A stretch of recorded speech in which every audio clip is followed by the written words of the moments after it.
ప్రేమధార ప్రేమధార Bible అధ్యయన పాఠశాల శ్రోతలకు స్వాగతం. ప్రవచన గ్రంథం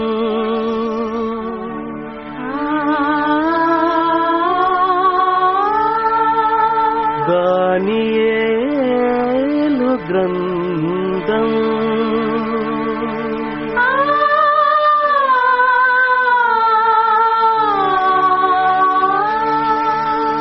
ప్రభువగు యెహోవా ఆదేశించి ప్రవక్తచే ప్రబోధించిన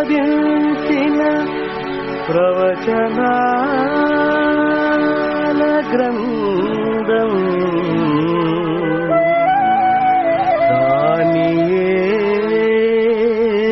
గ్రంథం. ప్రియ శ్రోతలు, మీరంతా బాగున్నారా? సంతోషంగా ఉన్నారా?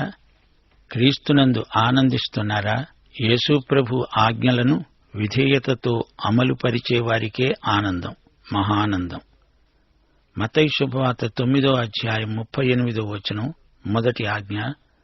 రెండోది మత్తయి శుభవార్త 28వ అధ్యాయం 19వ వచనం. తన కోతకు పనివారిని పంపమని యజమానిని వేడుకొనండి. మీరు వెళ్లి సమస్త జనులను శిష్యులనుగా చేయండి.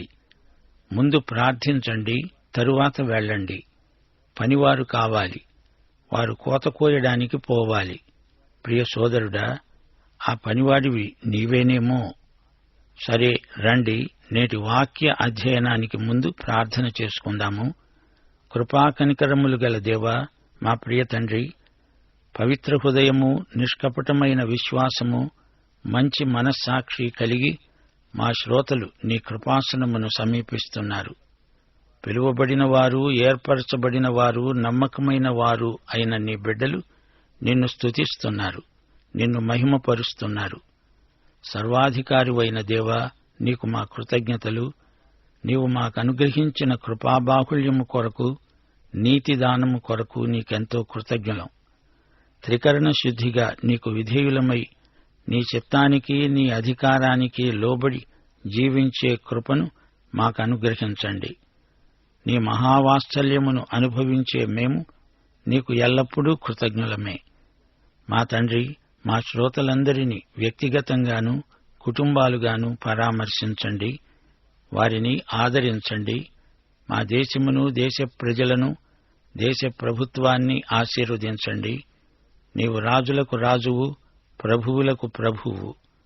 లోక చరిత్ర యావత్తు నీ హస్తములలోనే ఉన్నది.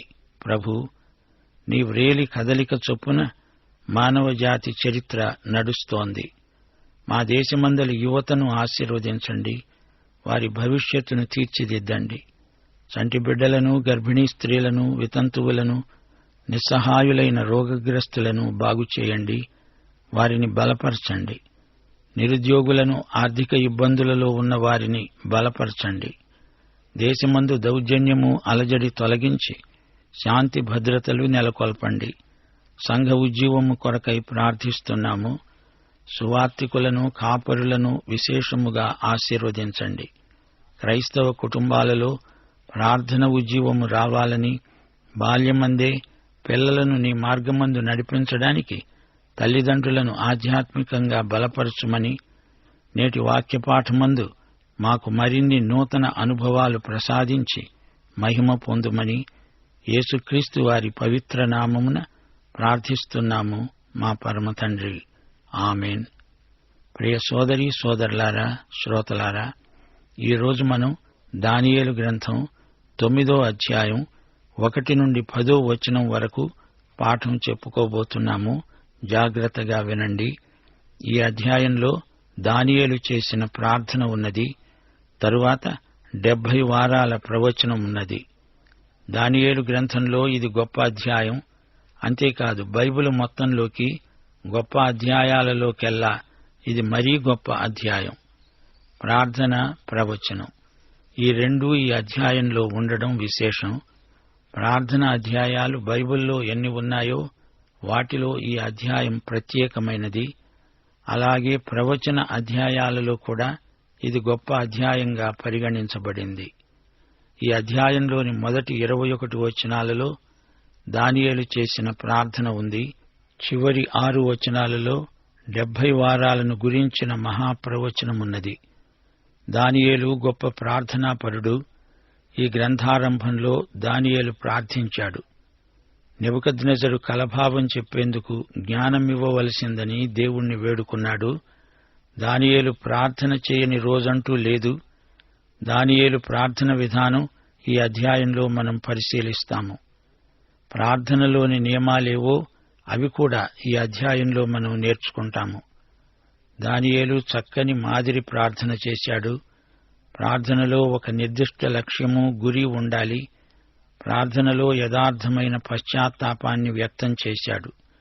ప్రార్థనలో బలమైన విజ్ఞాపన చేశాడు. వ్యక్తిగతంగా తాను ప్రార్థించటమే కాదు, తన జాతి పక్షాన తాను ప్రార్థిస్తూ తనను తాను తన జాతితో సంయుక్తపరుచుకున్నాడు. మొదటి వచనం నుండి వినండి. మాదీయుడైన అహష్వేరోషు యొక్క కుమారుడైన దర్యావేషు కల్దీయులపైన రాజయ్యాడు.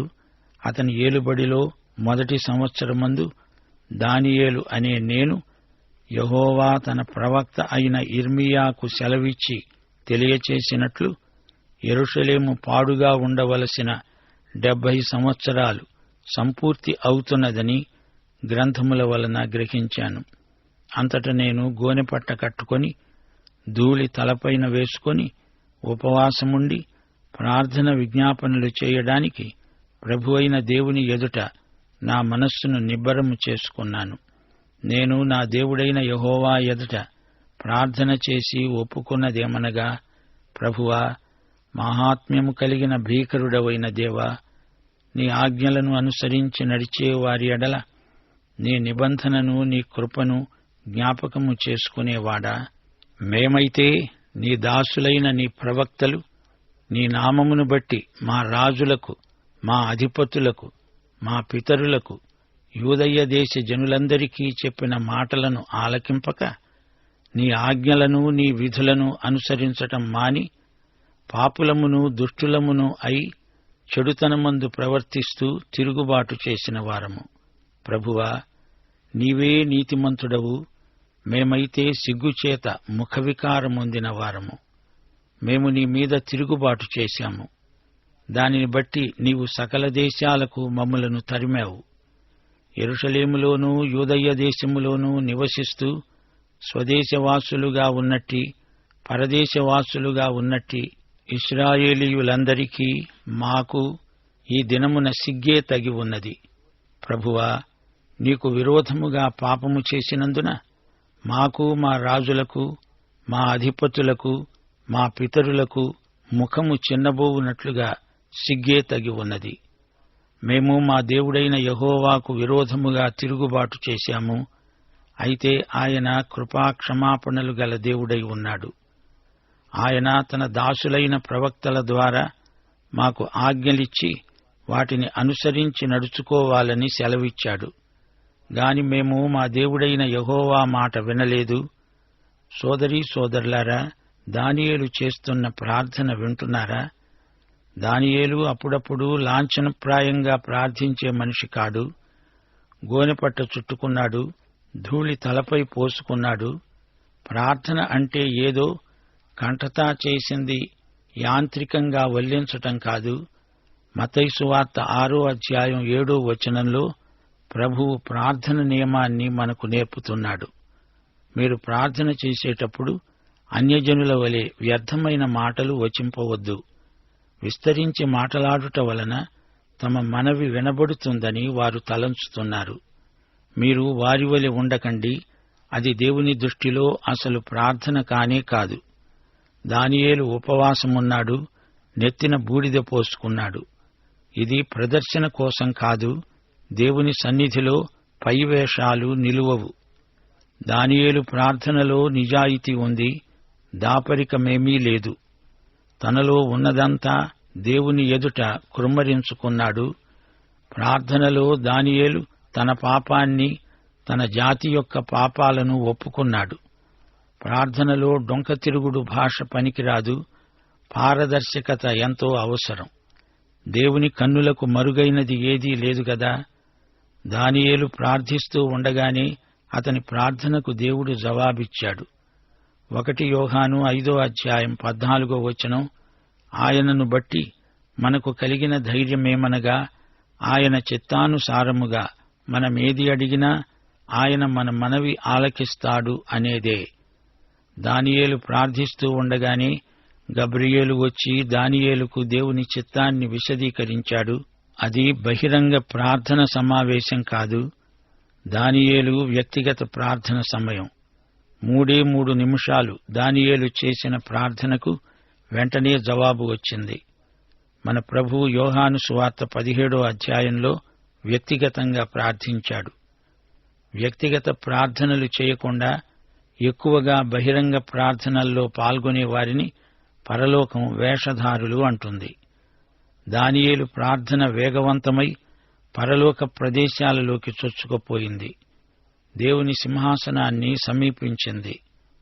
దూరదర్శినిలో నక్షత్రాలను చూడటం కాదు, ప్రార్థన రెక్కలతో ఆకాశ మహాకాశాలపైకి దేవుని సింహాసనం వద్దకు ఎగిరిపోగలం. దానియేలుకు ప్రార్థన అనేది ఒక ఆచార క్రియ కాదు, ఆధ్యాత్మిక అనుభూతి. అలాంటి ప్రార్థనకు ఎంతో దీర్ఘశాంతం కావాలి, దీక్ష కావాలి, విశ్వాసం కావాలి. దర్యావేషు పాలనలో అది మొదటి సంవత్సరం. దర్యావేషు మాదీయుడు. ఇతణ్ణి చరిత్రలో 2వ సయోజరస్ అని వ్యవహరిస్తారు. ఇతడు బబులోనును క్రీస్తుపూర్వం 538లో జయించాడు. దర్యావేషు రాజ్యానికి వచ్చిన మొదటి సంవత్సరం. దర్యావేషు అనేది పేరు కాదు, బిరుదు. దానియేలు చూస్తూ ఉండగానే ఒక రాజ్యం అంతరించింది, మరో గొప్ప రాజ్యం లేచింది. తన ప్రజల భవిష్యత్తు ఏమిటి? అతనికి అంతా అయోమయంగా ఉంది. అప్పుడతడు దేవుని వాక్యం చదువసాగాడు. ఇర్మియా గ్రంథం చదువుతున్నాడు దానియేలు. ఇర్మియా తన ప్రవచనంలో అన్నాడు, ఇశ్రాయేలు 70 సంవత్సరాలు చెరలో ఉంటారు. క్రీస్తుపూర్వం 537వ సంవత్సరం. దానియేలుకు ఇంచుమించు 90 సంవత్సరాల వయస్సు వచ్చింది. క్రీస్తుపూర్వం 606లో ఒక యువకుడిగా చెరలోకి వచ్చాడు. అప్పటికి అతనికి 17 ఏండ్లు. 70 సంవత్సరాల గడువు తీరిపోవచ్చింది. వీరు స్వదేశానికి వెళ్లిపోతారు. దానియేలు తన ప్రజల భవిష్యత్తును గురించి ఎంతో కంగారు పడ్డాడు. 8వ అధ్యాయంలోని చిన్న కొమ్మును చూచి దానియేలు ఎంతో ఆందోళన చెందాడు. చిన్న కొమ్ము అంటే యాంటియోకస్ ఎపిఫనెస్. అతడు సిరియా రాజు, సెల్యూసిడ్ కుటుంబానికి చెందినవాడు. అతడు దానియేలు యొక్క జాతిని, అతని ప్రజలను హింసిస్తాడు. ఈ ప్రవచన భావం తెలియగానే దానియేలు మానసికంగా ఎంతో కుంగిపోయాడు. ప్రియశ్రోతలు, దానియేలు దేవుని వాక్యం చదువుతూ ఉండగా ప్రార్థనకు కావలసిన ప్రేరణ కలిగింది. దేవుని వాక్యం దేవుని చిత్తాన్ని బయలుపరుస్తుంది. దేవుని వాక్యం అధ్యయనం చేసి ప్రార్థించే వారికి దేవుని చిత్తం తప్పకుండా బయలుపడుతుంది. ఇంతకు ఇర్మియా గ్రంథంలో దానియేలు చదివిన ప్రవచనాలేవి? ధ్యానించిన సత్యమేది? ఇర్మియా గ్రంథం 25వ అధ్యాయం 11 ఈ దేశమంతా పాడుగా నిర్జనముగా ఉంటుంది.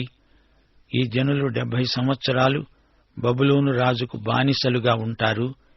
ఇర్మియా 29వ అధ్యాయం 10 యెహోవా ఈ ఆజ్ఞ ఇస్తున్నాడు, బబులోను రాజ్యమునకు 70 సంవత్సరాలు గతించిన తరువాతనే మిమ్మును గూర్చి నేను పలికిన శుభవార్త నెరవేర్చి ఈ స్థలమునకు మిమ్మును తిరిగి రప్పించున్నట్లు నేను మిమ్ములను దర్శిస్తాను. శ్రోతలు వింటున్నారా? దానియేలు ఇర్మియా ప్రవచనాలు చదువుతున్నాడు. 70 సంవత్సరాలను గురించిన ప్రవచనం దానియేలు దృష్టిని ఆకర్షించింది. గబ్రియేలు 70 వారాలు అనగానే 24 70 వారాలు 70 సంవత్సరాలు అని తెలిసిపోయింది. 70 సంవత్సరాలు అంటే 70 వారాలు. ఇశ్రాయేలు శ్రమల కాలమంతా తదుపరి భూమిపై మెస్సియా రాజ్యం స్థాపించబడబోయే వరకు ఈ కాలమే అని గుర్తించాలి. దానియేలు చేసిన ప్రార్థనలో మనకెన్నో అంశాలు బోధపడతాయి. ప్రార్థన చేసేటప్పుడు దానియేలు ఎంత విరిగి నలిగిన హృదయంతో ఉన్నాడో చూచారా? గోనెపట్ట కట్టుకున్నాడు. అది ప్రగాఢమైన పశ్చాత్తాపానికి గుర్తు. ధూళి తలపై పోసుకున్నాడు. మనస్సు నిబ్బరం చేసుకున్నాడు. ప్రార్థన, విజ్ఞాపన, ఉపవాసం ఉండాలా అంటే యేసు ప్రభు ఉపవాసమున్నాడు. విశ్వాసులు ఉపవాసం ఉండాలి అనేది కృపాదృక్పథంలో ఆజ్ఞ కాదు, ఐచ్ఛికం. ఉపవాసం అనేది స్వచ్ఛందంగా చేసినప్పుడే అది కృప అవుతుంది, లేకపోతే ధర్మశాస్త్రమవుతుంది. ఆదిమ సంఘంలో విశ్వాసులెందరో ఉపవాసం ఉండేవారు. అది స్వచ్ఛందం. విశ్వాసులు చేయవలసిన దానికంటే ఎక్కువ చేస్తారు, ఇవ్వవలసిన దానికంటే ఎక్కువ ఇస్తారు. 2 కొరింథీ 11:27 భక్త పౌలు అన్నాడు, ప్రయాసముతో, కష్టములతో, తరచుగా జాగరణములతో, ఆకలి దప్పులతో, తరచుగా ఉపవాసములతో, చలితో, దిగంబరత్వంతో ఉన్నాను. ఇంకనూ చెప్పవలసినవి అనేకములున్నవి. దానియేలు ప్రార్థన జీవితంలో ప్రార్థన ప్రథమ స్థానం ఆక్రమించింది. ఎడతెగని ప్రార్థన, తప్పనిసరిగా చెయ్యాలి అనే బలవంతం, ఒత్తిడి కాదు, అది స్వచ్ఛంద వైఖరి. యాకోబు ప్రార్థన ఒక ఆక్రందన. ఆదికాండం 32:26 దేవా, నీవు నన్ను ఆశీర్వదిస్తేనే కాని నిన్ను పోనీయను. దానియేలు చేసిన ఈ ప్రార్థన వ్యక్తిగతం. తనను గురించి, తన ప్రజలను గురించి దానియేలు విజ్ఞాపన చేస్తున్నాడు. నేను, మేము అంటూ తనను, తన జాతిని కలుపుకొని ప్రార్థన చేస్తున్నాడు దానియేలు. ఈ గ్రంథం 4వ అధ్యాయంలో నెబుకద్నెజరు నేను అంటూ ప్రగల్భాలు పలికాడు. నేను అన్నప్పుడు ఆ సర్వనామంలో నెబుకద్నెజరు గర్వం ధ్వనించింది. దానియేలు నేను అన్నప్పుడు అతని అణకువ, వినయశీలం వ్యక్తమవుతున్నాయి. దానియేలు దేవుని సన్నిధిలో సాష్టాంగపడ్డాడు. దేవుని గుణాతిశయాలను కొనియాడాడు, కీర్తించాడు. నా దేవా అని దేవుణ్ణి సంబోధించాడు. దేవుడు మాహాత్మ్యము గలవాడు, భీకరుడు, అనగా మహిమకు అర్హుడు, పూజనీయుడు. దేవుణ్ణి మహిమపరచాలి, ఆయనను స్తుతించాలి అని దానియేలుకు తెలుసు. దేవుడు నిబంధన దేవుడు, కృపా కనికరములు గల దేవుడు. తనను ప్రేమించే వారికి కృపచూపే దేవుడు, నీతిమంతుడు, క్షమించే కృపగలవాడు మన దేవుడు. వాగ్దానాలను నెరవేర్చే దేవుడు, విశ్వసనీయుడు, కనికరము చూపే దేవుడు. ఇశ్రాయేలు ఒక జాతిగా నిలిచి ఉందంటే ఆయన కృపే కారణం. శ్రోతలు వింటున్నారా? దేవుని కృపలేనిది మనకు ఉనికి లేదు. ఆయన రక్షణ కృపారక్షణ. విలాపవాక్యములు 3:22 యెహోవా కృపగలవాడు, ఆయన వాత్సల్యత ఎడతెగక నిలుచున్నది గనుక మనమింకా నిర్మూలము కాకుండా ఉన్నాము. అవును, నిజమే, ఆయన కృపామయుడు. అయితే మన ప్రతిస్పందన ఎలా ఉంది? మనం ఆయనకు విధేయులమైనప్పుడే ఆయన కృప సార్థకమవుతుంది. దానియేలు తన పాపాలు, తన జాతి చేసిన పాపాలు ఒప్పుకుంటున్నాడు. నా ప్రజలు నీకు తిరుగుబాటు చేశారు దేవా, వారిని క్షమించు అని దేవుణ్ణి అడుగుతున్నాడు. పాపం పలు విధాలు. పాపం అంటే అక్రమం, దౌష్ట్యం, తిరుగుబాటు, అవిధేయత, ప్రవక్తల మాటల పట్ల నిర్లక్ష్యం. అంతా దానియేలు ఒప్పుకుంటున్నాడు. ప్రియ శ్రోతలు, పాపాన్ని ఒప్పుకోకపోతే దేవుడు క్షమించడు. క్షమించబడని పాపాల వల్ల ఆత్మకు ఎంతో కీడు వాటిల్లుతుంది. అపరాధ భావన మనిషిని రోగగ్రస్తుణ్ణి చేసి విడుస్తుంది. దేవా, నేను ఏదో పాపం చేశాను అంటూ ఒక్క మాటతో సరిపుచ్చుతానులే అనుకుంటే అది కుదరదు. ఒకవేళ నేనేదైనా పాపం చేసి ఉంటే క్షమించు దేవా అంటూ చెప్పి తప్పించుకోవడం అసలే కుదరదు. ఏమేం చేశావో, ఏ పాపం చేశావో, నీ దేవుణ్ణి నీ పాపం ద్వారా ఎంత బాధ పెట్టావో అదంతా ఒప్పుకొని తీరాలి. దేవుడిదే అన్యాయం అన్నట్లు తమను తాము సమర్థించుకునే విశ్వాసులు సైతాను వలలో పడిపోయారని అర్థం. ప్రార్థనలో దేవుని కృపాసనమును సమీపించే విశ్వాసులు దానియేలు వైఖరిని అవలంబించాలి. దేవుడు నిన్ను విడువడు, ఎడబాయడు. కుంటి సాకులు చెప్పకుండా తప్పిపోయిన కుమారునిలాగా, తండ్రి, నీ ఎదట పరలోకమంతటికి వ్యతిరేకంగా పాపం చేశాను, కనికరించు అని ప్రార్థించాలి. ప్రియ శ్రోతలు, అది మాదీయ ప్రభుత్వం. మాదీయులు యాపెతు సంతానం. దానియేలు బబులోను రాజ్యం, మాదీయ రాజ్యం, పారసీక రాజ్యం, ఈ 3 రాజ్యాలను చూచాడు. దానియేలుకు ఆధ్యాత్మిక గర్వమేమీ లేదు. నిరాడంబరమైన వ్యక్తి. ఈ అధ్యాయంలో 1 నుండి 10వ వచనం వరకు దానియేలు తన దేవుణ్ణి స్తుతిస్తూ దేవునికి గల 7 లక్షణాలను పేర్కొన్నాడు. దేవుడు ఏమై ఉన్నాడు, ఎలాంటివాడు, ఈ సంగతులు చెప్పినప్పుడు అది స్తుతి అవుతుంది. ఆయన గొప్ప దేవుడు, భీకరుడు అనగా పూజార్హుడు, నిబంధన దేవుడు, తనను ప్రేమించే వారికి కనికరము చూపే దేవుడు, తన ఆజ్ఞలను గైకొనే వారిని ప్రేమించే దేవుడు, నీతిమంతుడు, తీర్పరి, కనికరించే దేవుడు. ఇక ఇశ్రాయేలు ఒక జాతిగా చేసిన పాపాలు ఎన్ని ఉన్నాయో వాటన్నిటినీ దానియేలు ఏకరువు పెట్టాడు. పాపం చేశారు, అక్రమంగా ప్రవర్తించారు, చెడుతనం జరిగించారు, దేవుని ఆజ్ఞలను మీరారు, జవదాటారు. దైవసేవకులు, ప్రవక్తలు చేసిన ప్రబోధాలను పెడచెవిని పెట్టారు. దేవునికి ఎదురు తిరిగారు, తిరుగుబాటు చేశారు, దేవుని స్వరాన్ని నిర్లక్ష్యపెట్టారు, దేవుని ధర్మశాస్త్రాన్ని మీరారు. దానియేలు యూదావారి కోసం, ఇశ్రాయేలీయులందరి కోసం ప్రార్థించాడు. మిగతా 10 గోత్రాలు యూదా కంటే ముందుగా 133 సంవత్సరాల క్రిందటే అష్షూరు చేత చెరగొనిపోబడ్డారు. ఆయా ప్రాంతాలలో చెదరిపోయిన తన ప్రజలందరి కోసం దానియేలు ప్రార్థించాడు. మనము మనవారి కోసం ప్రార్థించాలి. పాఠం ఇంతటితో సమాప్తం. ప్రభు అయిన యేసుక్రీస్తు వారి దివ్యకృప, తండ్రి అయిన దేవుని పరమ ప్రేమ, పరిశుద్ధాత్మ యొక్క అన్యోన్య సహవాసము, సమాధానము మనకందరికీ నిత్యత్వము వరకు తోడై ఉండునుగాక. ఆమేన్.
ప్రేమధార బైబిల్ అధ్యయన పాఠశాలలో ఇంతవరకు ఎన్నెన్నో వినూత్న సత్యాలు మీరు విన్నారు.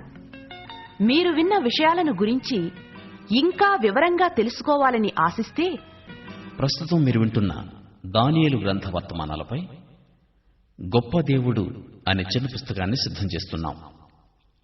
ఈ పుస్తకం మీ విశ్వాస జీవితంలో ఎదురయ్యే పరీక్షా పరిశోధనల్లో విజయం సాధించడానికి ఎంతో సహాయపడగలదు. గొప్ప దేవుడు అనే ఈ చిన్న పుస్తకం ఉచితంగా పొందగోరేవారు ఈ రోజు మాకు రాసి మీ పేరు నమోదు చేయించుకోవచ్చు.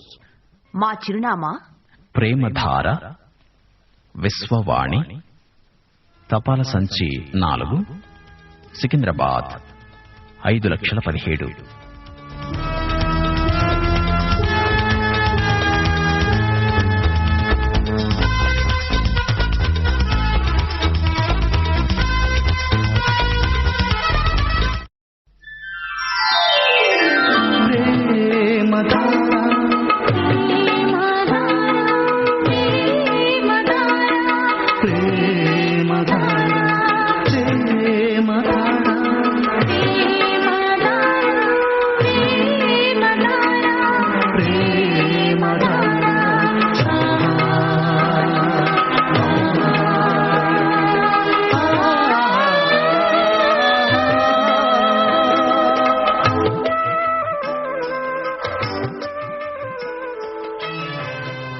ప్రేమధార ప్రేమధార బైబిలు అధ్యయన పాఠశాల శ్రోతలకు స్వాగతం.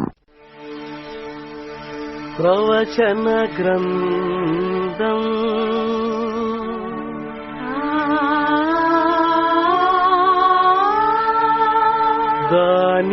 దానియేలు గ్రంథం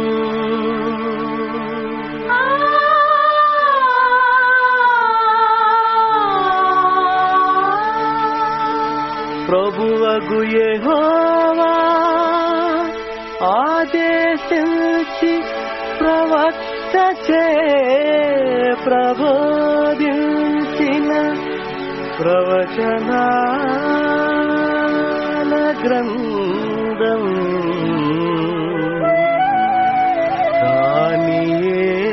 దానియేలు గ్రంథం. ప్రియ శ్రోతలు, బాగున్నారా? ఇంట్లో అందరూ ఆరోగ్యంగా సంతోషంగా ఉన్నారా? మీ ఆధ్యాత్మిక జీవితం ఎలా ఉంది? ప్రార్థనలో నూతన అనుభవాలు కలుగుతున్నాయా? మనకు క్రీస్తునందు నిజమైన ఆనందం కలగాలంటే మనం చిన్న పిల్లలమై పోవాలి. మత్తయి సువార్త 18వ అధ్యాయం 3వ వచనంలో యేసు ప్రభు ఏమన్నాడు? మీరు మార్పు నొంది చిన్న బిడ్డల వంటి వారైతేనే కాని పరలోక రాజ్యంలో ప్రవేశింపరు. చిన్న బిడ్డలు మనం ఏది చెబితే అది వెంటనే నమ్మేస్తారు. అది వారి స్వభావం. వారిలో అనుమానాలుండవు. అలాగే మనం యేసు ప్రభువు చెప్పింది చెప్పినట్లే నమ్మేసేయాలి. ఆయనను అలా నమ్మగలిగితే మనకే చింత ఉండదు. ఏమంటారు? సరే శ్రోతలు, రండి, పాఠానికి వేళయింది.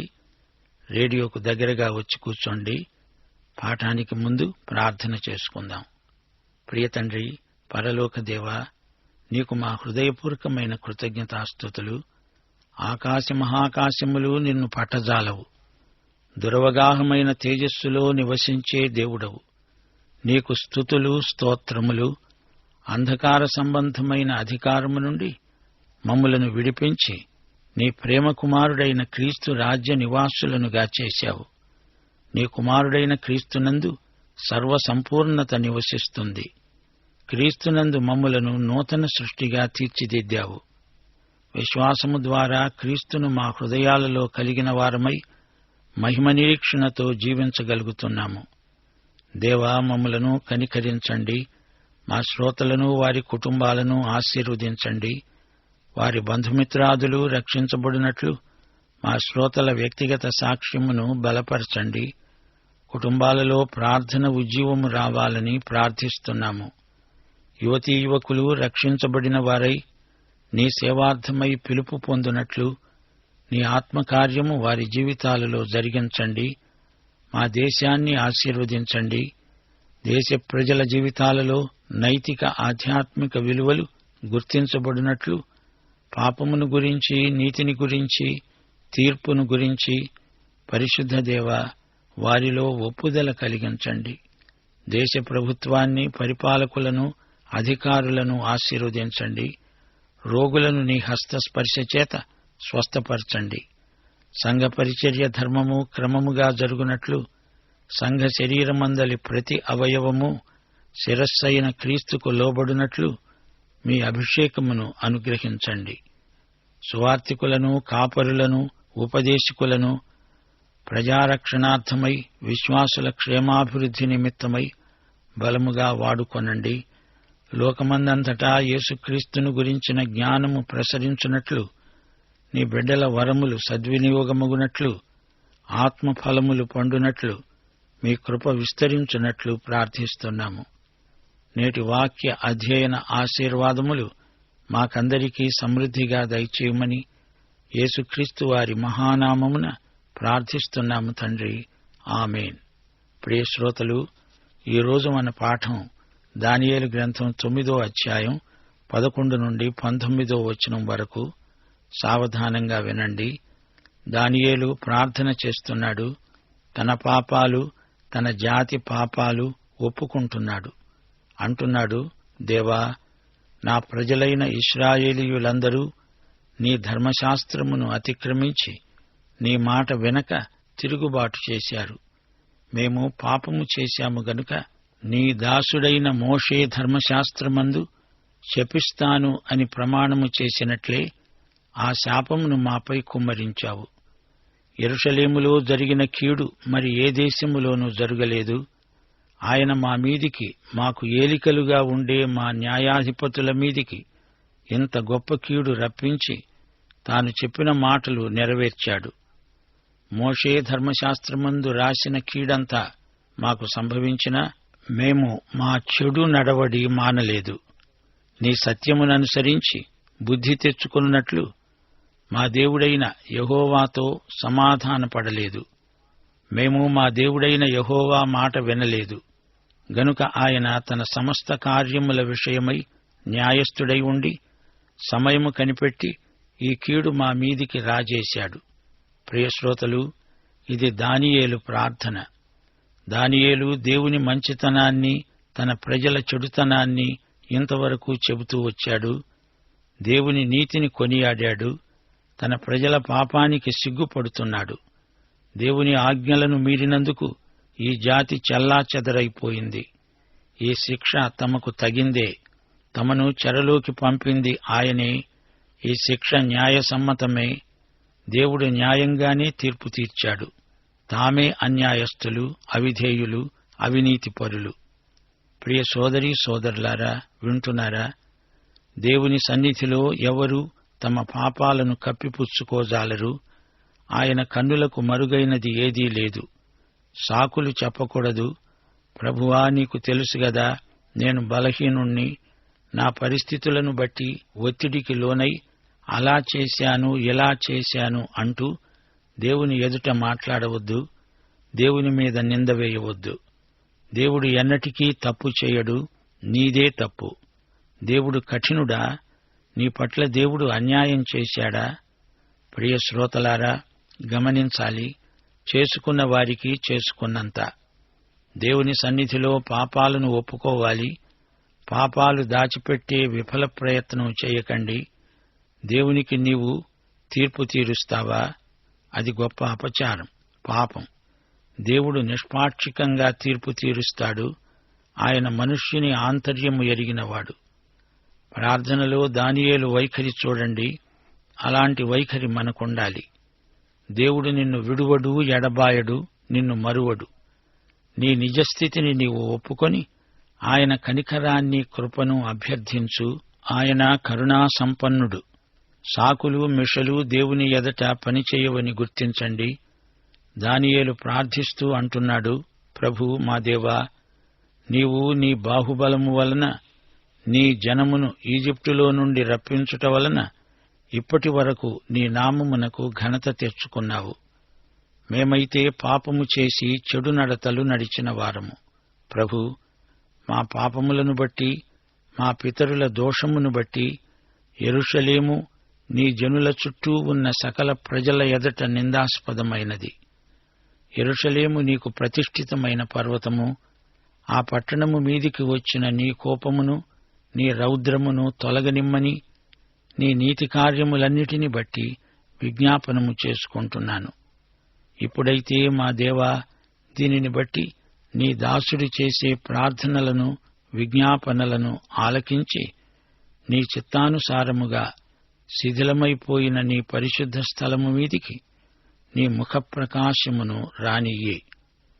నీ గొప్ప కనికరములను బట్టే మేము నిన్ను ప్రార్థిస్తున్నాము గాని మా స్వనీతి కార్యములను బట్టి నీ సన్నిధిలో నిలువబడి ప్రార్థించటం లేదు. మా దేవా, చెవియొగ్గి ఆలకించు. నీ కన్నులు తెరచి నీ పేరు పెట్టబడిన ఈ పట్టణము మీదికి వచ్చిన నాశనమును, నీ పేరు పెట్టబడిన ఈ పట్టణమును దృష్టించి చూడు.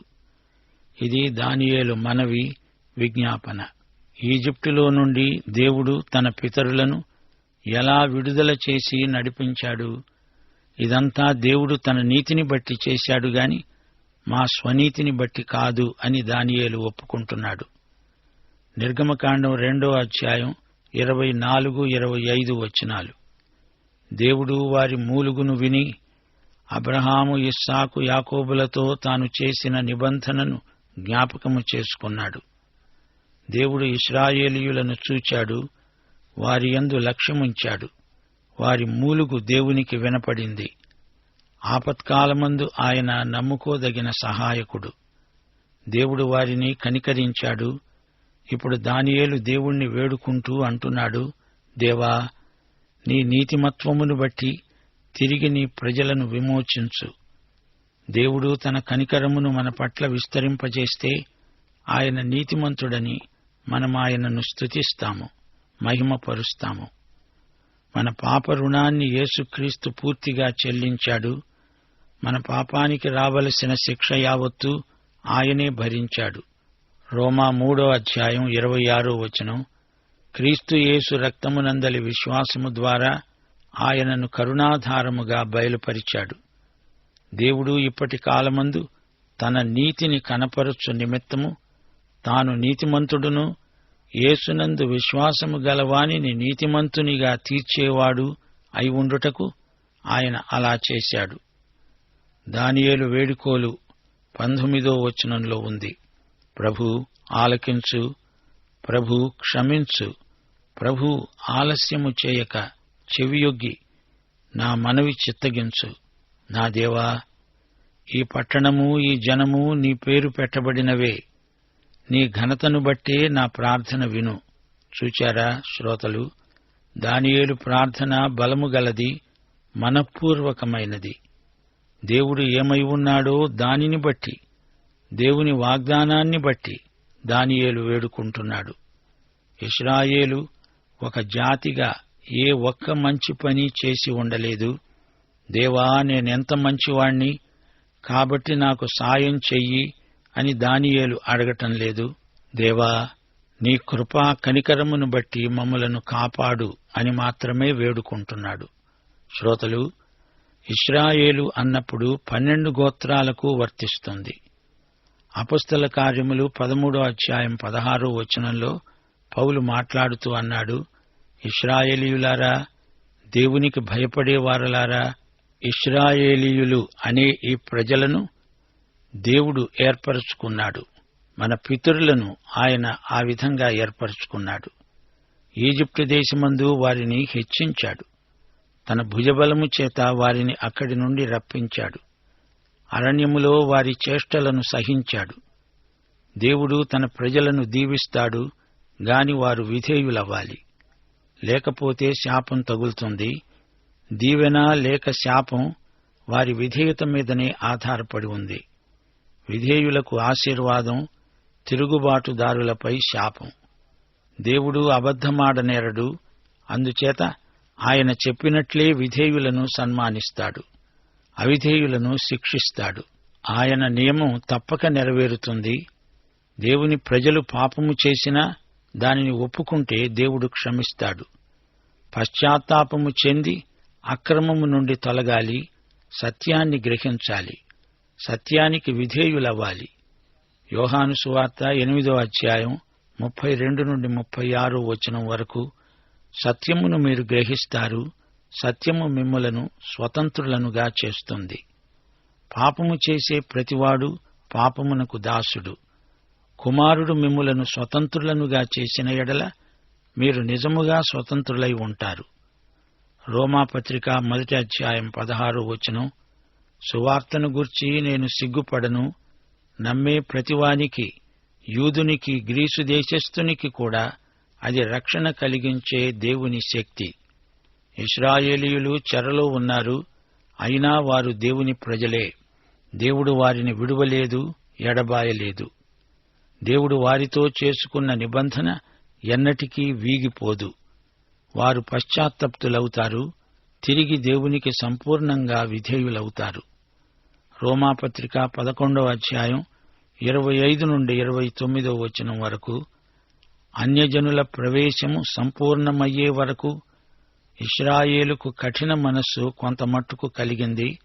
వారు ప్రవేశించున్నప్పుడు విమోచకుడు సీయోనులో నుండి వచ్చి యాకోబులో నుండి భక్తిహీనతను తొలగిస్తాడు.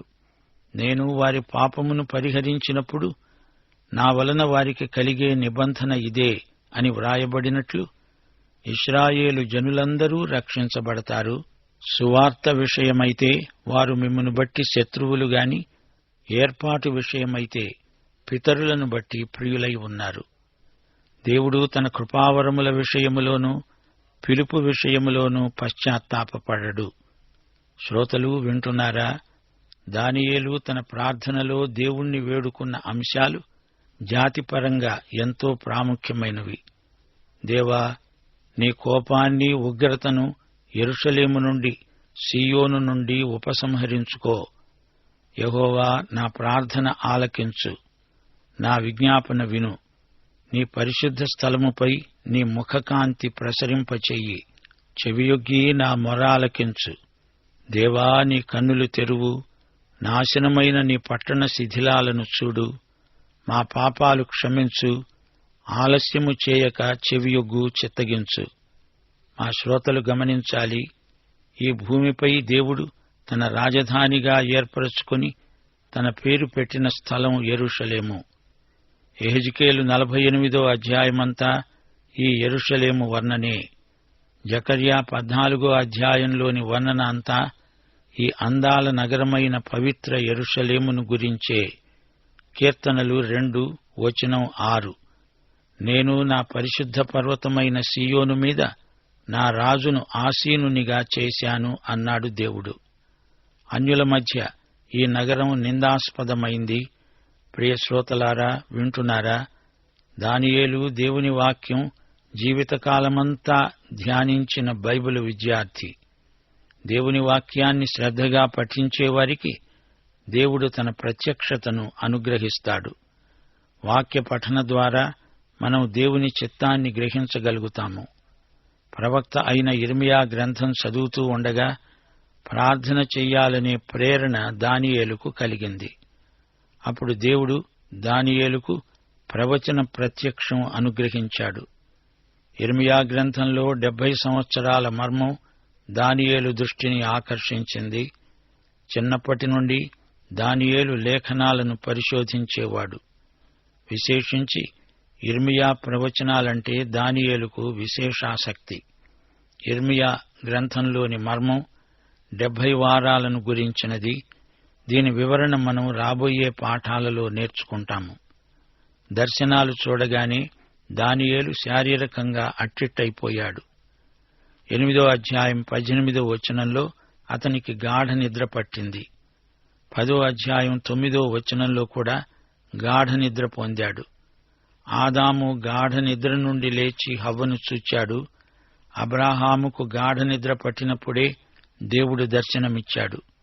సౌలు అతని సైన్యము గాఢ నిద్రలో ఉండగా దావీదు చేతికి సౌలు చిక్కాడు. యెషయా 29వ అధ్యాయం 10వ వచనం, యెహోవా మీ మీద గాఢ నిద్రాత్మను కృమ్మరించాడు. అపొస్తల కార్యములు 20వ అధ్యాయం 9వ వచనం, ఐతుకు అనే యువకుడు కిటికీలో కూర్చుండి గాఢ నిద్రపోయి పౌలు చాలాసేపు ప్రసంగిస్తూ ఉండగా నిద్రాభారము వలన జోగి 3వ అంతస్తు నుండి క్రిందపడి చనిపోయిన వాడై ఎత్తబడగా పౌలు అతణ్ణి బ్రతికించాడు. యోబు స్నేహితుడైన ఎలీఫజుకు వచ్చిన దర్శనం గాఢ నిద్ర మనుష్యులకు వచ్చే సమయంలో రాత్రి కలల వలన పుట్టే తలంపులలో అది కలిగింది. సోదరీ సోదరులారా, ప్రవక్తలు ఎందుకు సాంకేతిక భాషలో మాట్లాడారు? రహస్య భాష మాట్లాడాల్సిన అవసరమేమొచ్చింది? ఏలియా, యెహెజ్కేలు, బాప్తిస్మకుడైన యోహాను మొదలైన వారి వ్యక్తిత్వాలు మనకు విలక్షణంగా కనిపిస్తాయి. ఈ ప్రవక్తలు దేవుడేమి చెబితే అదే చెప్పారు. ప్రవక్తలు దేవుని సాధనాలు, దేవుని నోటి బోరలు. వారి మాటలు, చర్యలు దేవుడు వారి చేత చెప్పించినవి, చేయించినవి. వీరి మాటలు కఠినం, వీరి చర్యలు మార్మికం. ప్రవక్త మాటలే కాదు, అతని జీవితమే ఒక సందేశం. ప్రవక్త వ్యక్తిగత జీవితం ద్వారా కూడా దేవుడు మాట్లాడాడు.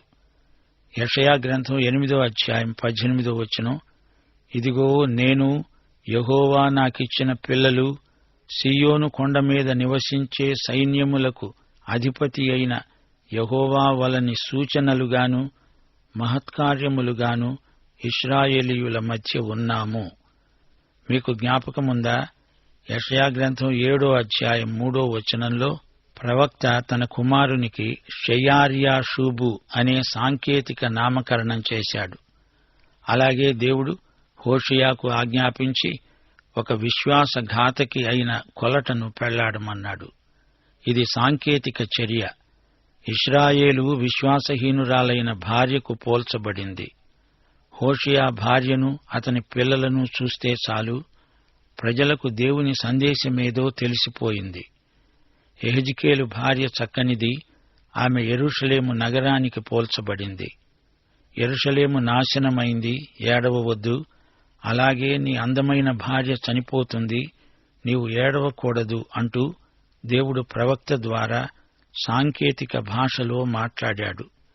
నడివీధిలో ఇర్మియా కూజాను బద్దలు కొట్టి, ఇలాగే యెరూషలేము చిన్నాభిన్నమైపోతుంది అనే సంకేతాన్ని క్రియారూపకంగా చూపాడు. కలలు, దర్శనాలు కలిగినప్పుడు దేవుడు తన ప్రవక్తల ద్వారా వాటి అర్థం కూడా చెప్పాడు. ప్రవచనాలను గురించిన ఊహపోహలు బోధించకూడదు. ప్రకటన గ్రంథమందలి మృగాలు, జీవులు, పాత్రలు, బూరలు ఇవన్నీ సంకేతాలు.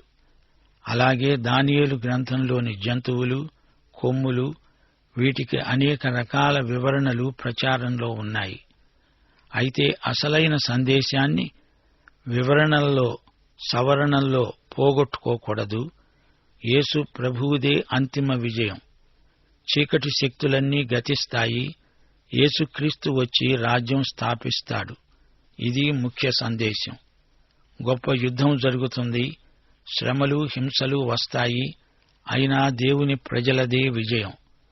యేసుక్రీస్తుతో కలిసి ఆయన ప్రజలు రాజ్యమేలుతారు.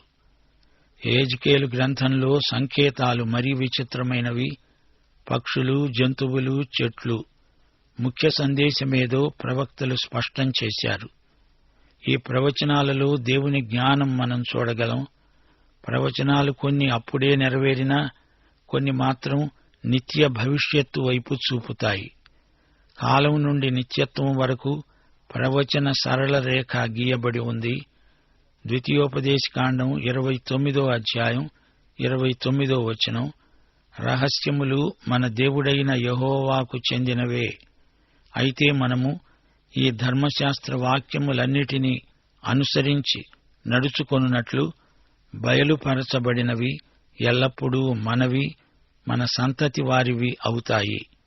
సరే, ఈ పాఠం ముగింపులో దానియేలు గ్రంథం 9వ అధ్యాయం 18వ వచనం మరోసారి మా శ్రోతల దృష్టికి తేగోరుతాము. దానియేలు ప్రార్థిస్తున్నాడు, ప్రభూ, ఆలకించు, క్షమించు, ఆలస్యము చేయక చెవియొగ్గి నా మనవి చిత్తగించు. ఈ పట్టణానికి, ఈ జనానికి నీ పేరే పెట్టబడింది గదా. నీ ఘనతను బట్టి నా ప్రార్థన విను. శ్రోతలు, దానియేలు దేవుని కనికరాన్ని కోరుతున్నాడు. తన ప్రజలలో ఏ మంచితనమూ లేదు, నిజం. దేవుని కనికరమే మనకు చాలు. మన పాపాలను బట్టి దేవుడు మనల్ని నిరాకరిస్తే మన గతేం కాను? మనల్ని క్షమించి దేవుడు సహాయం చేస్తున్నాడంటే దేవునికి స్తుతి. పాఠం సమాప్తం. ప్రభు అయిన యేసుక్రీస్తు వారి దివ్యకృప, తండ్రి అయిన దేవుని పరమ ప్రేమ, పరిశుద్ధాత్మ యొక్క అన్యోన్య సహవాసము, సమాధానము మనకందరికీ సదాకాలము తోడై ఉండునుగాక. ఆమేన్.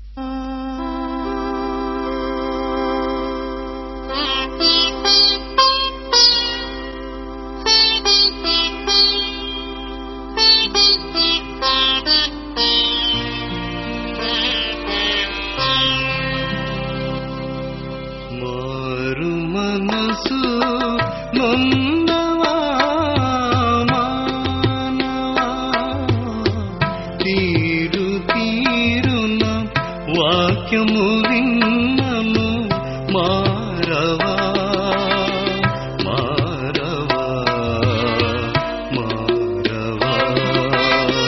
మారు మనసు నొందవా మానవా, తీరు తీరున వాక్యము విన్నను మారవా మారవా మారవా. మారు మనసు నొందవా మానవా.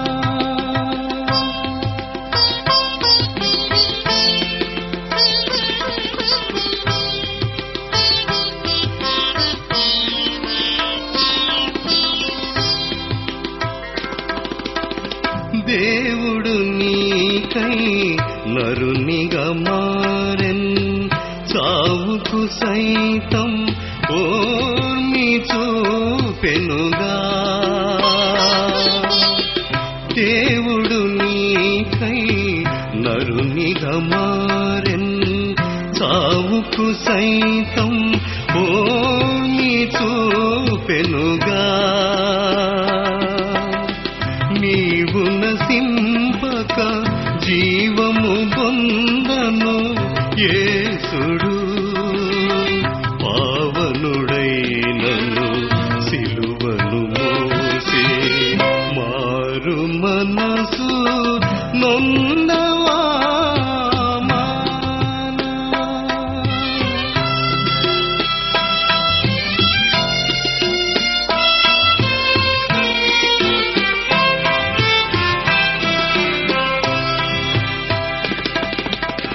నలుగా కొట్ట బడవలెను నీ కలుషములన్నీ మాపబడవలెను.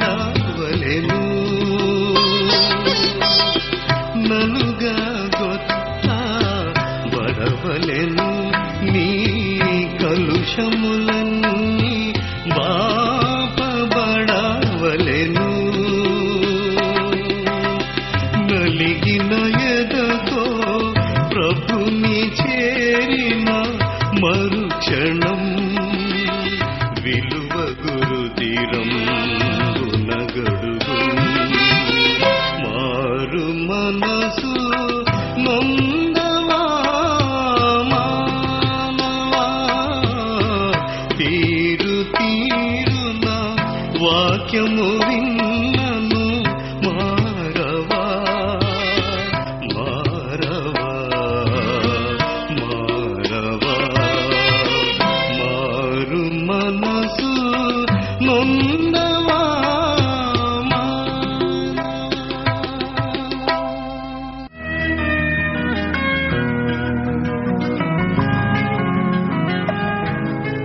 ప్రేమధార బైబిల్ అధ్యయన పాఠశాలలో ఇంతవరకు ఎన్నెన్నో వినూత్న సత్యాలు మీరు విన్నారు.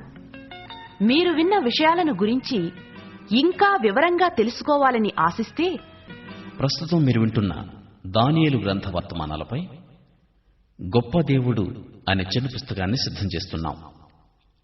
ఈ పుస్తకం మీ విశ్వాస జీవితంలో ఎదురయ్యే పరీక్షా పరిశోధనల్లో విజయం సాధించడానికే ఎంతో సహాయపడగలదు. గొప్ప దేవుడు అనే ఈ చిన్న పుస్తకం ఉచితంగా పొందగోరేవారు ఈ రోజే మాకు రాసి మీ పేరు నమోదు చేయించుకోవచ్చు. మా చిరునామా ప్రేమధార, విశ్వవాణి, తపాల సంచి 4, సికింద్రాబాద్ 5,17,000.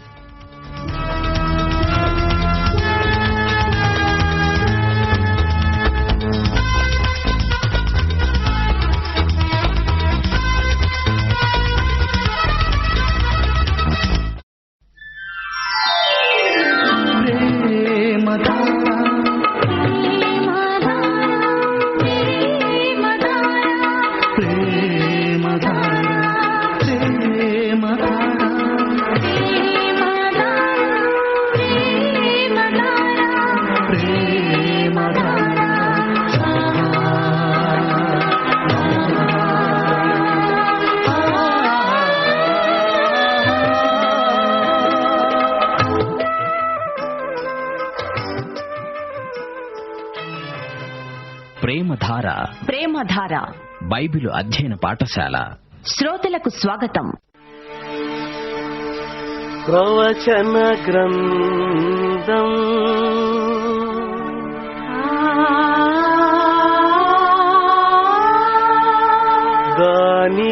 దానియేలు గ్రంథం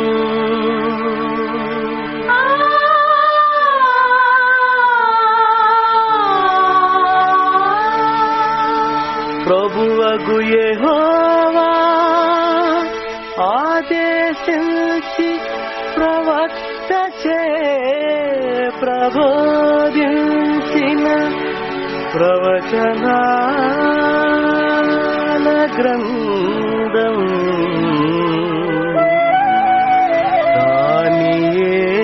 దానియేలు గ్రంథం.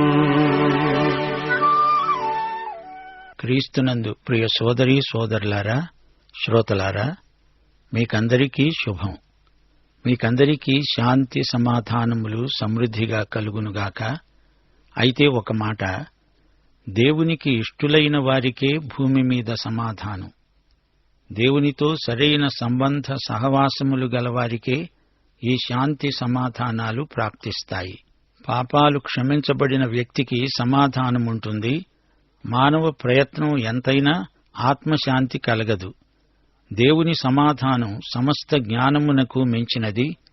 దేవునితో సమాధానపరచబడిన వారికి శాశ్వత శాంతి ప్రాప్తిస్తుంది. ఫిలిప్పీ పత్రిక 4వ అధ్యాయం 6-7 వచనాలు. దేనిని గూర్చి చింతపడకండి గాని ప్రతి విషయములో ప్రార్థన విజ్ఞాపనముల చేత కృతజ్ఞతాపూర్వకముగా మీ విన్నపములు దేవునికి తెలియచేయండి. అప్పుడు సమస్త జ్ఞానమునకు మించిన దేవుని సమాధానము యేసుక్రీస్తు వలన మీ హృదయములకు మీ తలంపులకు కావలి ఉంటుంది. రండి, పాఠానికి వేళ అయింది. ముందుగా ప్రార్థన చేసుకుందాము. కృపాసత్య సంపూర్ణుడా, మా పరమతండ్రి, నీకు మా హృదయపూర్వకమైన కృతజ్ఞతాస్తుతులు. నీకే మహిమా ప్రభావములు యుగయుగములకు చెల్లునుగాక. మా శ్రోతల పక్షమున విజ్ఞాపన చేస్తున్నాము. వారి వ్యక్తిగత అవసరాలను, కుటుంబమందలి అక్కరలను తీర్చండి. సమస్యలను కాదు, వాటి పరిష్కారాన్ని ప్రార్థిస్తున్నాము. సమస్యలు మావి, ఈ లోకమునకు చెందినవి. పరిష్కారం మీది, పరలోకానికి చెందినది. ప్రభు, మీ ప్రియబిడ్డలను కనికరించండి. క్రీస్తునందు వారికి తృప్తిని, ఆనందాన్ని మీరే అనుగ్రహిస్తారని ప్రార్థిస్తున్నాము. మా దేశమును, దేశ ప్రజలను, ప్రభుత్వాన్ని ఆశీర్వదించండి. దేవా, నీవు శాంతి భద్రతలకు దేవుడవు. నీవే మా నీతి, పరిశుద్ధత, విమోచన. నీవే మాకు జ్ఞానమై ఉన్నావు. క్రైస్తవ సంఘాలను, సంఘ పరిచర్యలను ఆశీర్వదించి అభివృద్ధి అనుగ్రహించండి. సువార్త సేవలో, సేవా పద్ధతులలో ఉజ్జీవం ప్రసాదించండి. లోకమందంతటా జరిగే వివిధ సంఘటనలు, పరిణామాలు యేసుక్రీస్తు రాకడ వైపునకే చూపుతున్నాయి. ప్రభు, నీ రాకడ దృష్ట్యా నీ ప్రజలు పరిశుద్ధముగా జీవించే కృపాబలము వారికి అనుగ్రహించి మహిమ పొందండి. చరిత్ర రాను రాను మరీ వేగంగా పరిగెడుతోంది. అందుకే ప్రమాదాలు జరుగుతున్నాయి. సగటు మానవుడు బ్రతకలేక చావలేక బాధతో కుమిలి కునారిల్లిపోతున్నాడు. క్రీస్తునందున్న నిరీక్షణ అట్టి మానవునికి లభించాలని ఎంతగానో ప్రార్థిస్తున్నాము. లోక రాజ్యములన్నీ నీ శ్రేయోరాజ్యంగా మారే శుభగడియల కోసం నిరీక్షిస్తున్నాము. దేవా, నేటి వాక్య అధ్యయనమందు మాకు మరిన్ని నూతన అనుభవాలు అనుగ్రహించుమని యేసుక్రీస్తు వారి మహిమాన్విత నామమున ప్రార్థిస్తున్నాము తండ్రి. ఆమేన్. ప్రియ శ్రోతలు, మీ బైబిళ్లు తెరవండి. దానియేలు గ్రంథం 9వ అధ్యాయం 20 నుండి 27వ వచనం వరకు ఏకాగ్రతతో వినండి. దానియేలు అంటున్నాడు, నేను ఇంకా పలుకుతూ ప్రార్థన చేస్తూ పవిత్ర పర్వతము కొరకు నా దేవుడైన యెహోవా ఎదుట నా పాపమును నా జనము యొక్క పాపమును ఒప్పుకుంటూ నా దేవునికి విజ్ఞాపన చేస్తూ ఉన్నాను. గమనించారా? దానియేలు తన పాపాన్ని, తన వ్యక్తిగత పాపాలను ఒప్పుకుంటున్నాడు. నేను పాపిని అని దానియేలు దేవుని ఎదట ప్రార్థనలో ఒప్పుకుంటున్నాడు. దానియేలు ఏ పాపమైనా చేసినట్లు చెప్పబడలేదు. అతని ప్రవర్తన నిష్కళంకమైనది. శత్రువులు కూడా అతని వైపు వేలుపెట్టి చూపి ఇతనిలో ఫలాని పాపమున్నదని చెప్పలేకపోయారు.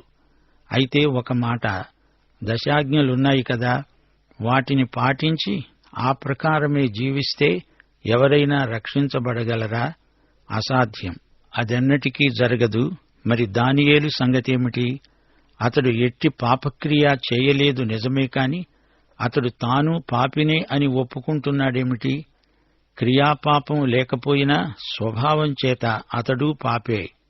ఈ రోజున మనిషి పాపి కాబట్టి పాపం చేస్తాడు, పాపం చేయబట్టి పాపి కాలేదు. ఆదాము హవ్వలు మొట్టమొదట పాపం లేనివారే, పాపం చేసి పాపులయ్యారు. వారి సంతానమైన మానవులు పాపులై పాపం చేస్తారు. కొన్ని పాపాలు చేస్తారు, కొన్ని చెయ్యరు. చేసినా చెయ్యకపోయినా మనిషి పాపే. ఇది సార్వత్రిక సత్యం. రోమాపత్రిక 3వ అధ్యాయం 23వ వచనం, ఏ భేదము లేదు, మనుష్యులందరూ పాపము చేసి దేవుడనుగ్రహించే మహిమను పొందలేకపోతున్నారు. దానియేలు ఏ పాపము చేయలేదా అంటే అది దానియేలుకు తెలుసు, దేవునికి తెలుసు. గాని బైబిలులో అతడు ఏ పాపమైనా చేసినట్లు రాయబడి ఉండలేదు. దానియేలు తన ప్రార్థనలో, దేవా, నేను పాపిని, నా జాతి యావత్తూ పాపం చేసింది అని నిర్నిబంధంగా ఒప్పుకుంటున్నాడు. పవిత్ర పర్వతము కోసమై విజ్ఞాపన చేస్తున్నాడు. యెషయా గ్రంథం 2వ అధ్యాయం 1-2 వచనాలు, యూదాను గూర్చి, యెరూషలేమును గూర్చి ఆమోజు కుమారుడైన యెషయాకు దర్శనము వలన కలిగిన దేవోక్తి. అంత్యదినములలో పర్వతములపైన యెహోవా మందిర పర్వతము పర్వత శిఖరమున స్థిరపరచబడి కొండల కంటే ఎత్తుగా ఎత్తబడుతుంది. ప్రవాహము వచ్చినట్లు సమస్త అన్యజనులు దానిలోనికి వస్తారు. 21వ వచనం, దానియేలు అన్నాడు, నేను ఈలాగు మాట్లాడుతూ ప్రార్థన చేస్తూ ఉండగా మొదట నేను దర్శనమందు చూచిన అతి ప్రకాశమానుడైన గబ్రియేలు అనే ఆ మనుష్యుడు సాయంత్రపు బలి అర్పించే సమయమున నాకు కనపడి నన్ను ముట్టాడు. గబ్రియేలా? ఎవరియనా? మనుష్యుడా? గబ్రియేలు దేవదూతే కాని మనుష్యాకారంలో కనిపించాడు. సాయంకాల బల్యర్పణ వేళ గబ్రియేలు దేవుని చేత పంపబడినవాడై వచ్చాడు. అతడు నాతో మాట్లాడి ఆ సంగతి నాకు తెలియచేసి అన్నాడు, దానియేలు, నీకు గ్రహించే శక్తి ఇవ్వడానికి నేను వచ్చాను. నీవు బహుప్రియుడవు గనుక నీవు విజ్ఞాపనము చేయనారంభించినప్పుడు ఈ సంగతి నీకు చెప్పడానికి వెళ్లాలని ఆజ్ఞ బయలుదేరింది. ఈ సంగతిని తెలుసుకొని నీకు కలిగిన దర్శన భావాన్ని నీవు గ్రహించు. శ్రోతలు వింటున్నారా? దానియేలు ప్రార్థనకు వెంటనే జవాబు వచ్చింది. ఎంతోసేపు కాదు, 3 నిమిషాల ప్రార్థన అంతే. గబ్రియేలు పరలోకం నుండి ఇక్కడికి రావడానికి 3 నిమిషాలు పట్టింది. దేవుడు ప్రార్థనలకు ఎంత సత్వరంగా జవాబిస్తాడో చూచారా? యెషయా గ్రంథం 65 అధ్యాయం 24 వచనం, వారు వేడుకొనక ముందు ఉత్తరమిస్తాను, వారు మనవి చేస్తూ ఉండగా ఆలకిస్తాను. దానియేలు దేవునికి పరలోకమంతటికీ బహు ప్రియుడు. విశ్వాసిని దేవుడు క్రీస్తునందే చూస్తాడు. ఎఫెసీ పత్రిక 1 అధ్యాయం 6 వచనం. మా శ్రోతలు ఈ వచనాన్ని హృదయాలపై ముద్రించుకోవాలి. తన ప్రియునియందు మనలను ప్రేమచేత ఏర్పరచుకున్నాడు. యేసు దేవునికి ప్రియుడు, మనము క్రీస్తునందు దేవునికి ప్రియులము. ఇప్పుడు 24వ వచనం పరిశీలించండి. తిరుగుబాటు మాన్పడానికి, పాపమును నివారణ చేయడానికి, దోషము నిమిత్తము ప్రాయశ్చిత్తము చేయడానికి, యుగాంతము వరకు ఉండునట్టి నీతిని బయలుపరచడానికి, దర్శనమును ప్రవచనమును ముద్రించడానికి, అతి పరిశుద్ధ స్థలమును అభిషేకించడానికి, నీ జనమునకు పరిశుద్ధ పట్టణమునకు 70 వారాలు విధించబడ్డాయి. శ్రోతలు జాగ్రత్తగా వినండి. 70 వారాలు అన్నప్పుడు 7 రోజుల వారం అనుకోకండి, 7 సంవత్సరాలలోని వారాలని కాదు. హీబ్రూ భాషలో 7 అనడానికి షబూవా అనే మాట ఉంది, అనగా ఒక కొలత, ప్రమాణం అని అర్థం. లెక్కించటంలో మనం డజను అంటాం కదా, అలాంటిదే. ఊరికే డజను అంటే ఏమిటి? డజను అరటిపండ్లు కావచ్చు, కోడిగుడ్లు కావచ్చు. ఇక్కడ 70 వారాలు అంటే 70 ఏళ్లు. 70 ఏళ్లు ఏమిటి? రోజుల, నెలల, సంవత్సరాల? ఇప్పుడు మనం వింటున్నది ఏమిటి? సందర్భమేమిటి?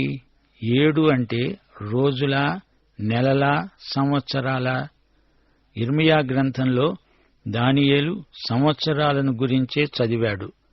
70 సంవత్సరాలు ఇర్మియా బోధించాడు, రాశాడు, ప్రవచించాడు. ఏమని? చెరకాలం 70 సంవత్సరాలు. 70 సంవత్సరాలు సబ్బాతు నియమాన్ని మీరినందుకు దేవుడు వారికి విధించిన శిక్ష. అది 70 ఏళ్లు, అనగా 490 సంవత్సరాలు. ఈ 490 సంవత్సరాలలో ఇశ్రాయేలు 70 సబ్బాతులను, సబ్బాతు నిబంధనలను మీరింది, పాపం చేసింది. అందుకని 70 సంవత్సరాల చెర వారికి విధించబడిన శిక్ష. 2 దినవృత్తాంతాలు 36 అధ్యాయం 21 వచనం. ఇర్మియా ద్వారా పలుకబడిన యెహోవా మాట నెరవేరడానికి విశ్రాంతి దినములను దేశము అనుభవించే వరకు ఇది సంభవించింది. దేశము పాడుగానున్న 70 సంవత్సరాల కాలము అది విశ్రాంతి దినాలను అనుభవించింది. శ్రోతలు గమనించండి. ఒక వారం 7 సంవత్సరాలు, 70 వారాలు 490 సంవత్సరాలు. 3గా ఈ కాలాన్ని విభజిస్తే 7 వారాలు, 62 వారాలు, 1 వారం.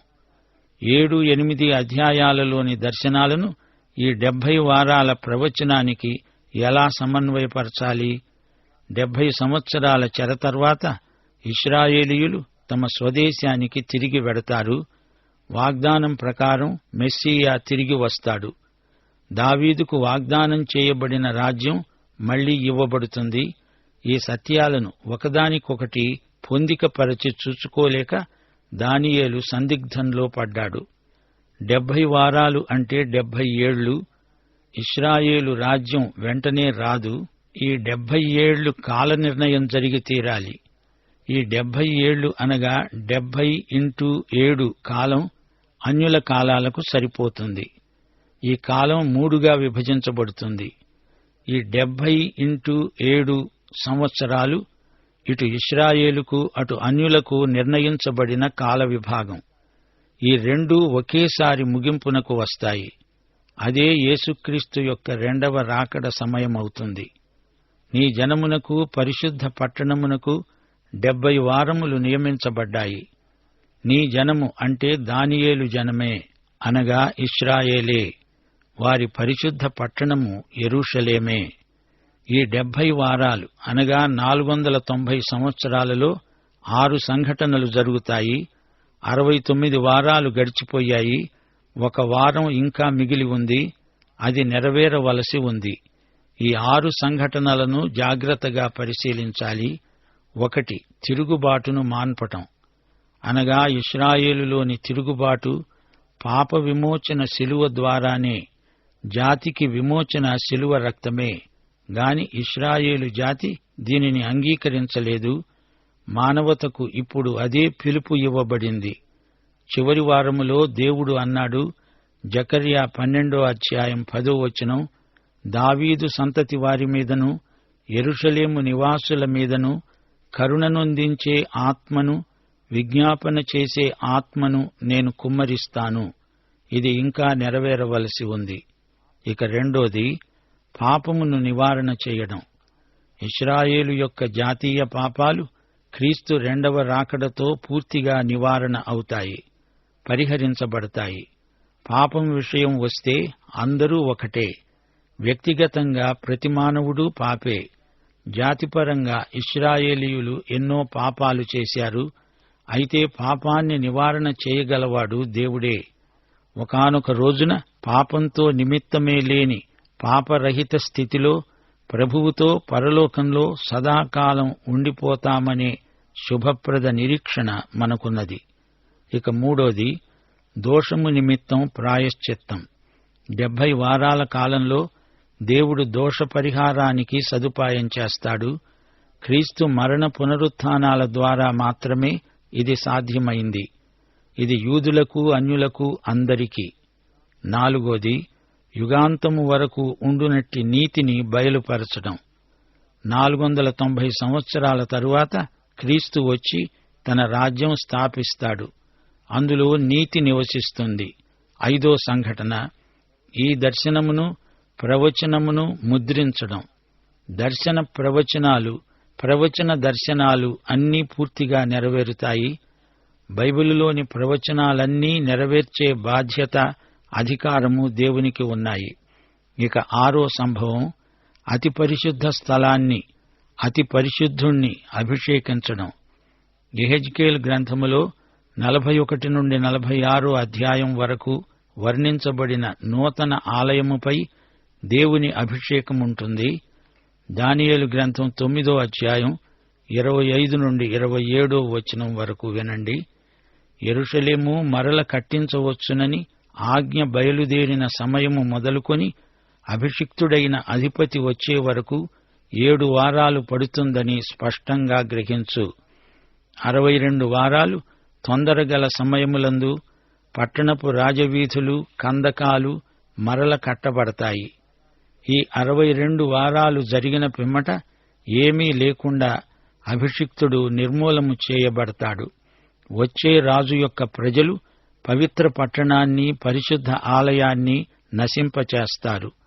వాని అంతము హఠాత్తుగా వస్తుంది. యుద్ధకాలాంతము వరకు నాశనము జరుగుతుందని నిర్ణయించబడింది. అతడు 1 వారము వరకు అనేకులకు నిబంధనను స్థిరపరుస్తాడు. అర్ధవారము వరకు బలిని, నైవేద్యాన్ని నిలిపివేస్తాడు. హేయమైనది నిలిచే వరకు నాశనము చేసేవాడు వస్తాడు. నాశనము చేసేవానికి రావాలని నిర్ణయించిన శాసనము ముగించే వరకు ఈలాగున జరుగుతుంది. ప్రియ శ్రోతలు, వింటున్నారా? ఇది ఎంతో గంభీరమైన ప్రవచనం. ఈ 490 సంవత్సరాల కాలానికి ఆరంభమేదో మనం తెలుసుకోవాలి. లేకపోతే ఈ ప్రవచనం అర్థం కాదు. అన్యుల కాలము అని పేర్కొనబడింది గనుక ఈ ప్రవచనం సమకాలీన చరిత్రకు సరిపోవాలి. అర్తహషస్త రాజు యొక్క పరిపాలనలో 20వ సంవత్సరం, అనగా నెహెమ్యా 2వ అధ్యాయం 1 నుండి 8 వరకు, సరిగ్గా ఇదే సమయంలో మత్తయి సువార్త 25వ అధ్యాయంలోని ప్రవచనానికి ప్రారంభ బిందువవుతుంది. దేవుని కరుణాహస్తం, అర్తహషస్త ఏలుబడి కాలం 20వ సంవత్సరం, క్రీస్తుపూర్వం 445 సంవత్సరం, నీసాను నెల, యెరూషలేము నిర్మాణానికి రాజాజ్ఞ అయింది. మొదటి 7 వారాలు, అనగా 49 సంవత్సరాలు మనల్ని పాత నిబంధన చివరికి, అనగా మలాకీ గ్రంథానికి తెస్తాయి. నెహెమ్యా నుండి మలాకీ వరకు శ్రమల కాలాలే. ఆ తరువాత 62 వారాలు, అంటే 434 సంవత్సరాలు మనల్ని మెస్సియా వద్దకు తెస్తాయి. నెహెమ్యా కాలంలో 445 సంవత్సరాలు, నీసాను నెల మొదటి సంవత్సరం నుండి క్రీస్తు తరువాత 32వ సంవత్సరం ఏప్రిల్ 6వ తేదీకి నిసాను నెల 10వ తేదీ అవుతుంది. అనగా 1,73,880 రోజులవుతాయి. దీనిని 360తో భాగించాలి. యూదుల లెక్క చొప్పున సంవత్సరానికి 360 రోజులు 483 సంవత్సరాలవుతుంది. అనగా 69 ఇంటూ 7 69 ఏళ్లు 483. ఇదే రోజున అనగా క్రీస్తు శకం 32వ సంవత్సరం ఏప్రిల్ 6వ తేదీ నీసాను 10వ రోజున యేసు బహిరంగంగా యెరూషలేములోకి విజయ ప్రవేశం చేశాడు. తానే మెస్సియాను అని అధికారపూర్వకంగా చాటుకున్నాడు. 69 వారాలు అనగా 483 సంవత్సరాల తరువాత కాలం ఖాళీగా ఉంది. అంటే 69 నుండి 70వ వారం మధ్యలో 2 ప్రాముఖ్య సంఘటనలు జరగవలసి ఉంది. మెస్సియా చంపబడతాడు. క్రీస్తు శిలువ వేతయందు ఇది నెరవేరింది. ఇదే సువార్త సత్యం, శుభవార్త మర్మం. మత్తయి సువార్త 16వ అధ్యాయం 21వ వచనం. అప్పటి నుండి యేసు తాను యెరూషలేమునకు వెళ్లి పెద్దల చేత, ప్రధాన యాజకుల చేత, శాస్త్రుల చేత అనేక హింసలు పొంది చంపబడి 3వ రోజున లేవటం అగత్యమని యేసు తన శిష్యులకు తెలియచేయ మొదలుపెట్టాడు. ఎందుకు ఆయన చంపబడ్డాడు? యోహాను సువార్త 3వ అధ్యాయం 15వ వచనం దీనికి జవాబు. విశ్వసించే ప్రతివాడు నశింపక ఆయన ద్వారా నిత్యజీవము పొందునట్లు ఇది జరిగింది. ఇక రెండో సంఘటన యెరూషలేము నాశనం. ఇది క్రీస్తు శకం 70వ సంవత్సరంలో జరిగింది. రోమా సేనాపతి టైటస్ ద్వారా ఇది జరిగింది. దేవుని ప్రవచనం ఈ విధంగా నెరవేరింది. ఇదే చివరి వారం, 70వ వారం. 69-70 వారాల మధ్యకాలమే కృపాయుగం. ఈ కృపాకాలమందు ఏమేమి జరగబోతుందో అదంతా ప్రవక్తలకు కూడా తెలీదు. దేవుడది వారికి బయలుపరచలేదు. ఎఫెసీ పత్రిక 3వ అధ్యాయం 1 నుండి 12వ వచనం వరకు, 1 పేతురు 1వ అధ్యాయం 10 నుండి 12వ వచనం వరకు ఇదే సంగతి చెప్పబడింది. పౌలు అన్నాడు, దేవుని కృప విషయమైన ఏర్పాటు, గృహ నిర్వాహకత్వం నాకు అప్పగించబడ్డాయి. క్రీస్తు మర్మం దేవదర్శనము వల్ల నాకు బయలుపరచబడింది. ఆ మర్మమును గూర్చి నాకు కలిగిన జ్ఞానమిది. ఈ మర్మము పూర్వకాలమందు మనుష్యులకు బయలుపరచబడలేదు. ఇప్పుడు ఆత్మ మూలముగా అపొస్తలులకు బయలుపరచబడింది. ఈ మర్మమేదనగా అన్యజనులు, యూదులు క్రీస్తు యేసునందు ఏకమయ్యారు. సమాన వారసులు, వాగ్దానములో పాలివారు, ఒకే శరీరమందు సాటి అవయవాలు అయ్యారు. దేవుని కృపావరము చొప్పున నేను ఆ సువార్తకు పరిచారకుణ్ణి అయ్యాను. పూర్వకాలము నుండి మరుగై ఉన్న ఆ మర్మమును గూర్చిన ఏర్పాటు అందరికీ తేటపరచాలని పరిశుద్ధులందరిలో అత్యల్పుడనైన నాకు ఈ కృపను అనుగ్రహించాడు. శోధింప శక్యము కాని క్రీస్తు ఐశ్వర్యమిది. పరలోకములో ప్రధానులకు, అధికారులకు కూడా సంఘము ద్వారా ఇది తెలియబడాలన్నదే మన ప్రభువైన క్రీస్తు యేసునందు దేవుని నిత్య సంకల్పం. ఈ మర్మములో దేవుని నానావిధమైన జ్ఞానమున్నది. ఇక పేతురు భక్తుడు అంటున్నాడు, మీకు కలిగే కృపను గూర్చి ప్రవచించిన ప్రవక్తలు సాక్ష్యమిచ్చేటప్పుడు తమ యందున్న క్రీస్తు ఆత్మ ఏ కాలములను, ఎట్టి కాలములను సూచిస్తూ వచ్చాడో దానినే విచారించి పరిశోధిస్తూ వచ్చారు. పరలోకము నుండి పంపబడిన మీకిప్పుడు తెలుపబడి ఉన్న ఈ సంగతులు వారికి బయలుపరచబడలేదు. దేవదూతలు సైతం ఈ కార్యములను తొంగి చూడగోరుతున్నారు. 70వ వారంలో జరగబోయేవన్నీ భవిష్యత్తుకు సంబంధించినవి. యుగ సమాప్తి వరకు జరగబోయేవి ఉన్నాయి. వచ్చే రాజు అంటే రోమియుడు. దానియేలు 7వ అధ్యాయంలోని చిన్న కొమ్ము ఇతడే. ప్రకటన 13వ అధ్యాయంలోని మృగము వీడే. సంఘము ఎత్తబడిన తరువాత వీడు ఇశ్రాయేలుతో ఒడంబడిక చేసుకుంటాడు. ఇశ్రాయేలు అతణ్ణి తమ మెస్సియా అనుకొని అంగీకరిస్తుంది. ఈ చివరి వారం మధ్యలో తన నిబంధనను భంగపరిచి దేవాలయములో తన ప్రతిమను నిలువబెడతాడు. ప్రకటన 13వ అధ్యాయం. ఇదే హేయమైన వినాశనకారి. ఇశ్రాయేలు అనుకున్నట్లు అది 1000 ఏండ్ల స్వర్ణయుగమేమీ కాదు, అది మహాశ్రమల కాలమవుతుంది. మత్తయి సువార్త 24వ అధ్యాయం 15 నుండి 26వ వచనం వరకు. అయ్యో, ఆ దినములలో మహాశ్రమ, పీనుగ ఎక్కడ ఉన్నదో గద్దలు అక్కడే పోగవుతాయి. ప్రవక్త అయిన దానియేలు ద్వారా చెప్పబడిన నాశనకరమైన హేయ వస్తువు పరిశుద్ధ స్థలమందు నిలుచుట చూస్తారు. జాగ్రత్త. గర్భిణులకు పాలిచ్చే వారికి శ్రమ. లోకారంభము నుండి అట్టి శ్రమ ఎప్పుడూ కలగలేదు, ఇక కలుగబోదు. ఈ శ్రమలకు ముగింపు క్రీస్తు రాకడే. మత్తయి సువార్త 24వ అధ్యాయం 27 నుండి 31వ వచనం వరకు. ఆ దినముల శ్రమ ముగిసిన వెంటనే మనుష్య కుమారుడు మహిమతో ప్రభావముతో మేఘారూఢుడై వస్తాడు. ఆకాశము యొక్క ఈ చివర నుండి ఆ చివర వరకు నలుదిక్కుల నుండి ఆయన ఏర్పరచుకున్నవారు పోగు చేయబడతారు. శ్రోతలు, మనమిప్పుడు కృపాయుగంలో ఉన్నాము. 70వ వారం మహాశ్రమలు వస్తాయి. గమనించండి. పాఠం సమాప్తం. ప్రభు అయిన యేసుక్రీస్తు వారి దివ్య కృప, తండ్రి అయిన దేవుని పరమ ప్రేమ, పరిశుద్ధాత్మ యొక్క అన్యోన్య సహవాసము, సమాధానము మనకందరికీ నిత్యత్వము వరకు తోడై ఉండునుగాక. ఆమేన్.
ప్రేమధార బైబిల్ అధ్యయన పాఠశాలలో ఇంతవరకు ఎన్నెన్నో వినూత్న సత్యాలు మీరు విన్నారు.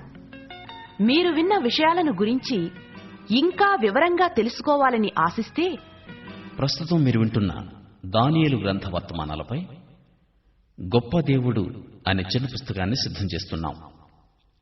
ఈ పుస్తకం మీ విశ్వాస జీవితంలో ఎదురయ్యే పరీక్షా పరిశోధనల్లో విజయం సాధించడానికి ఎంతో సహాయపడగలదు. గొప్ప దేవుడు అనే ఈ చిన్న పుస్తకం ఉచితంగా పొందగోరేవారు ఈ రోజే మాకు రాసి మీ పేరు నమోదు చేయించుకోవచ్చు. మా చిరునామా ప్రేమధార, విశ్వవాణి, తపాలా సంచి 4, సికింద్రాబాద్ 5,17,000.